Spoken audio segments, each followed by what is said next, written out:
வாங்கின கார்டா அப்படின்றது ஒரு ஆய்வு பண்ணி சார். இல்லை, இது வந்து மாநில அளவில் அரசு முடிவெடுக்க வேண்டியது. இது வந்து நம்ம மாவட்ட அளவில் நாங்கள் மாவட்ட மக்கள் பாதிக்கப்படுறாங்க. இல்லை 10 ஜனவரி 10 14ஆம் தேதி வரைக்கும் நம்ம கொடுத்துருக்கோம். 5 நாள் கொடுத்துருக்கோம். முதல்ல ஒரு நாள் முன்னாடி வரைக்கும் கொடுத்துருக்கோம், ஒரு நாள் கூடுதலாகவே அதுக்கப்புறம் அறிவிச்சாங்க. அது வரைக்கும் 14 வரைக்கும் கொடுத்துருக்கோம்.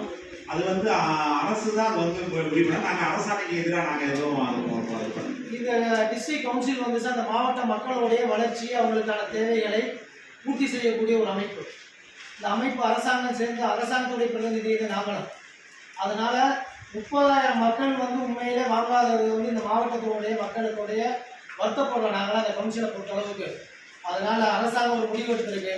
அந்த முடிவு பிரகாரம் நீங்கள் ஒன்றும் பண்ண முடியாது. இருந்தாலும் எங்களுடைய கிளாரிட்டி என்னன்னா, இந்த 30,000 பேர் இருக்காங்களா இல்லையா, போன மாதம் வாங்கினாங்களா அப்படின்னு தெரிஞ்சு இந்த கவுன்சில் தெரிஞ்சுக்கிற விரும்புது.